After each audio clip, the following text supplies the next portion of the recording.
Hey, I've been wondering, what is your biggest attack? What if you mean my longest attack? That's probably Wyvern Fire on Gunlance. It's got a lot of range forwards, but my tallest attack is Rising Spiral Slash on the Insect Glaive. The one that technically takes up the most area or volume would be Lance Charge, depending on the exact shape that you choose to draw with it before running out of stamina, and if you complete the loop. That's not what I meant. Ladies, gentlemen, and monsters of all ages, the weapons that we hold in our hands are one of the most important parts of Monster Hunter, and understanding them intimately is an important part of being a hunter. Knowing all of the attacks that you can do, when to do them for efficient hunting, and of course the silly or niche stuff that you should know how to do just because it's fun and because your weapon can, and because you never know when the situation might come up where something unusual is actually the best option to use. So on a similar wavelength to that today, we're going to do something that is usually only talked about for a couple of weapons and instead do it for all of them, which is what is the highest damage singular attack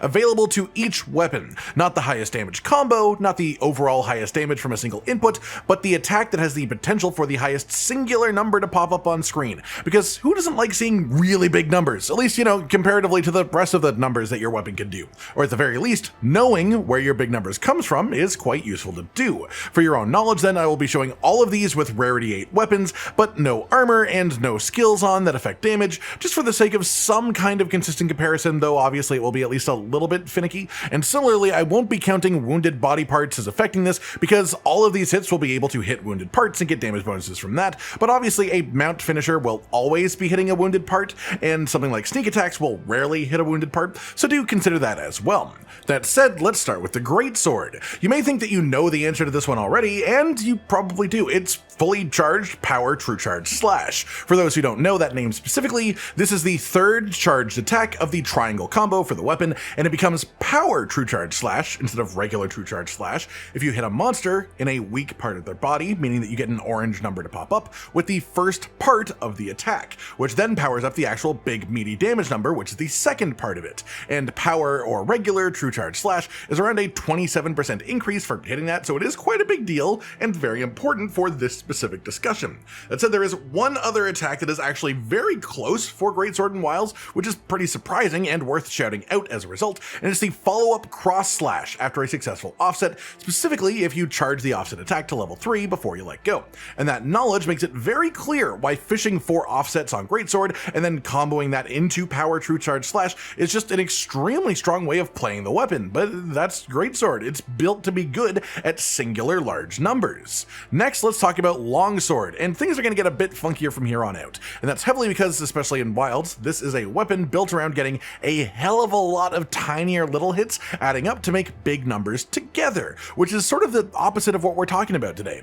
That said, technically speaking, the highest motion value on a longsword attack is actually from the mount finisher when destroying a wound at the end of a monster mounting session, but the highest consistent one, as in the one that doesn't require mounting, is EI Spirit Slash when in Red Spirit Gauge, which is when you successfully parry an attack out of the special sheath, and that second hit is quite a nasty singular number. So the technical answer for this is the mount finisher, but for the EI counter is a much more reliable part of the moveset for this. Next up then we have the Sword and Shield, somewhat similar situation here, so the highest singular damage number is actually from the aerial sneak attack, which may not even be a mechanic that you're aware of, but if you were on a ledge that is like exactly a couple of meters tall, and a monster walks right up next to the ledge, and then its rear half faces towards you because you need to be technically behind the monster, you get a prompt for a sneak attack from above, which gives you a different animation. Sword and Shield's aerial sneak attack is essentially just a very powerful version of Falling Bash. The shield slams into the monster, and that is the highest single number that the weapon can hit. The second highest number, ever so slightly more consistent of course, is the last hit of the mount finisher, like with Longsword's highest number, and then the highest number from a regular part of the moveset for Sword and Shield would be the final hit of the perfect rush combo when timed perfectly for that little extra damage boost. Then after that we've got dual blades, which are again quite unusual for this topic, and the highest individual numbers that dual blades can hit are the standard grounded sneak attack, then it's actually the aerial sneak attack for this weapon, then the last two hits of the mount finisher archer, as they do equal damage to each other. And that's a whole bunch of conditional or inconsistent ways of doing damage. So once again, if you want something that is a little bit more part of the average moveset, the one that doesn't require sneak attack or mounting is the final hits of Blade Dance 3, meaning specifically those last 2 slices on the final hit of the Blade Dance combo. Following that is Hammer, which is back to some sort of normality as a big heavy weapon, and the strongest attack by a good margin is Mighty Charge Slam's final hit, the one that you probably would expect to be the answer here for this weapon. And nothing honestly even really comes close to it, not mount finishers, not sneak attacks. This one is very cut and dry, the simplest entry on the list. Next up then, let's talk Hunting Horn, which is a much funkier one. At the very top of the list, the mount finisher itself for Hunting Horn is the highest singular hit potential. Then it's the sneak attack itself, as with many weapons, and then again, because I don't like stopping on things quite that conditional, the highest number from a consistent part of the moveset is complicated, sort of. If you are using a Hunting Horn that has Echo Wave Slash as a song specifically, this is the only Echo Wave that can critically hit. Because of this extra burst of damage when you play Echo Wave Slash 3 times in a row, and then give it an Encore, which is a combined big hit for doing 3 Echo Waves in a row, is our biggest single number potential for the weapon, as the motion values are very high for specifically this setup. But while all of the Echo Waves produce big motion values like this with this specific order of operations here, Slash Echo Wave is the only one that can crit, which gives it the highest potential. Because without that, it would have lower damage potential than the Offset Melody hit, because the Offset Melody can crit, and whether you offset an attack or not, it hits for a surprisingly large singular number, considering that it's also very good for utility as well. And then if you don't have a horn with either Offset Melody or Echo Wave Slash specifically, it's the same Echo Wave setup in combo, but for whatever Echo Wave that you actually have. Moving on to the Lance then, this one has some caveats again. The mounted finisher is technically the largest singular damage number as a very large singular hit, and it's highest by a good margin, like 50% more than the runner-up, which is the second hit of the Power Clash finisher attack, where if you succeed in a Power Clash with a monster, the second hit of that follow-up animation. Then after that, it's the sneak attack, the regular sneak attack for the Lance, and then since every single one of those is a conditional thing that you cannot control very frequently, the most consistent option for Lance would instead be double counter thrust level 3, which is the attack that you get when you use the charge counter. Charge it up to level 3 so that your character flashes red while you're holding down the button, and then release the attack just as the monster is about to hit you. This will trigger the countering effect to get double counter thrust instead of normal charge counter, and the second hit of this, when fully charged, is your big hit for Lance. Then we've got Gunlance, which is both a pretty simple one and a bit of an oddball too. The correct answer by technicality is once again just the standard sneak attack with the largest single number potential for the weapon. But then it becomes a battle of shelling versus weapon attacks. Wyvern Fire itself does a very large amount of damage with each tick of the explosion, and it ignores hit zones, which also means it will hit for the amount that it hits with very little variation. On the other hand, Overhead Smash, the move that combos into Burst Fire, is the largest singular weapon hit outside of the sneak attack, and it's actually interestingly perfectly tied with that same attack when done on the back of the seikret, which you do by charging until you flash and then releasing, which does the exact same attack, but while mounted. This Overhead Smash is affected by sharpness, it is affected by monster hit zones, and it is able to crit, which means that even though in this example Overhead Smash does do less damage than each tick individually of Wyvern Fire, technically if you specifically went for white sharpness and built around crits, it would do more damage pretty consistently. That said, this is mostly just an interesting bit of comparison because it's not like I'm trying to say Overhead Slam does more damage than Wyvern Fire. We're just comparing the damage of Overhead Slam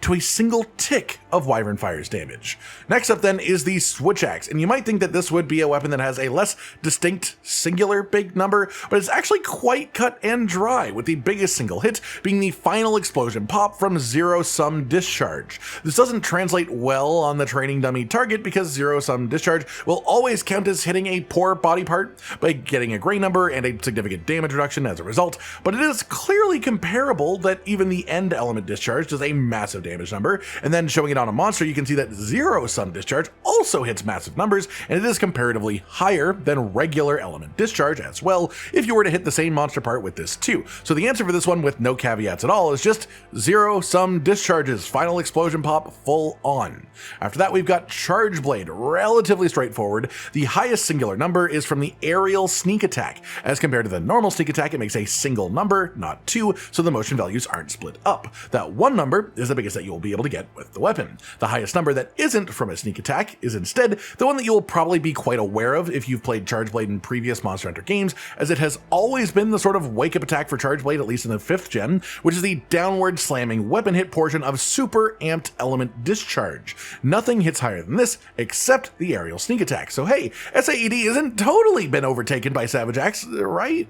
Then rounding off the melee weapons, we've got Insect Glaive, probably unsurprising based on some of the previous entries and what Insect Glaive is conceptually. The highest potential damage from a single hit is once again that pesky little aerial sneak attack animation. The thing is, these aren't overall more damage generally than a regular sneak attack, it's just that some weapons have multi-hit sneak attacks and they only do a single hit on the aerial one instead, which makes it better for this exact specific test and scenario that we're going through in this video. Just an interesting note to add on there so you don't have to go out of your way to do aerial sneak attacks. Outside of that, then the more standard moveset's highest single damage numbers are actually from Rising Spiral Slash. This is the strongest Insect Glaive attack by a good margin, and it's generally considered that because it hits a bunch of times for massively high numbers, but the thing is, each individual one of those hits, every single tick, is the highest motion value that Insect Glaive has aside from that aerial sneak attack. So each tick of Rising Spiral Slash is technically the highest damage you can get, and you get multiple of them from the one input. Then we've got the bowguns, and things do get a touch messy here, starting with light bowgun. The highest damage potential is the sneak attack and aerial sneak attack with matching motion values. Then if we ignore sneak attacks, the second highest value for the weapon is the focus strike itself, specifically when you hold down and charge the input before firing at a wound. This makes it uniquely one of the only weapons where the focus strike contains a singular large pop of damage, not the only one, but also probably the only one where that pop of damage doesn't come from the wound popping itself. After that, then we've got the heavy bowgun, and unlike light bowgun, the highest number by far is from the mount finisher when destroying a wound with the weapon, and this lines up with many other weapons too. Then it's the sneak attack and aerial sneak attack, again tied for second place, but then if we ignore mount finishers and sneak attacks, as you can't really do them often at all, it would actually be the usage of a specific ammo type with the weapon, which is wyvern ammo. You can only get to level 1 wyvern ammo right now, and you don't get to carry much of this with you, but it is still something that I consider far more to be a part of the standard available moveset for the weapon than the other things mentioned, just like wyvern fire for Gunlance, really. And nothing else that heavy bowgun fires can do more damage in one tick of a number popping up, other than the previously mentioned sneak attack and mount finisher. Finally then we have the bow, another weapon full of many small numbers coming together to make the weapon strong, rather than singular large ones, but the largest single numbers that you can get are from the sneak attack and the aerial sneak attack, which have identical motion values, then followed by the mount finisher when popping a mounted wound with the weapon attack. Then if we look past those options for something that is more part of the standard moveset, it would be the wound detonation that happens when you use the focus strike with the bow. Regardless of the charge level, it doesn't actually change the specific pop of damage, the actual explosion of the wound popping in itself. That said, this does seem to scale interestingly with the monster's threat level 2, so the stronger the monster is that you're against, the more damage it will take from this pop, meaning it has the potential to be our next biggest singular number, and will be on most monsters that you're fighting in the endgame, but it is monster dependent. If we again want to push past that for whatever reason, maybe you don't think that counts, maybe it's not consistent enough because it varies based on monster, it would then be each individual tick of Dragon Piercer, specifically if the monster has a tracer arrow on them, as having the tracer arrow in them increases the damage of Dragon Piercer by a small amount compared to standard, though in most situations it's not really worth using because of the time it takes to deploy the tracer arrow. But again, this video isn't about what is efficient over the course of a hunt, or even over multiple attacks or a combo, it's about specifically the highest singular numbers that you can get on each weapon. And that pretty much does it for today then everyone, the attacks for each weapon capable of reaching these highest singular numbers on the screen. Some of these are pretty useful to know for things like wake up hits on a sleeping monster, others are definitely less actually contextually useful, but it's still something I think is just interesting to know about all of the different weapons, and especially the changes to this list that has happened in Wilds. I know this is the type of thing that won't become the bedrock of a super powerful build or anything like that, but I find it interesting to dive deep into the movesets of the different weapons and properly understand them, and I thought you all might find that interesting too. I hope you've all enjoyed this then, and let me know your own thoughts on any of this down in the comments below, and let us know any other similar things that you've wondered about the weapons, and we might look into those in the future too. Like if you liked the video, subscribe to the notification bell for more, and most importantly, ladies and gentlemen, until next time, stay sweet. Josh, Cotton, and Hollow with the videos, dropping the humor like a hammer on your tippy toes, bringing entertainment on a daily arrangement to take our insanity and turn it into entertainment. Yes, I said entertainment twice, to reiterate that it is nice to look into your faces on a mostly daily basis when you let us in your homes to make the whole world a stage. Goodbye.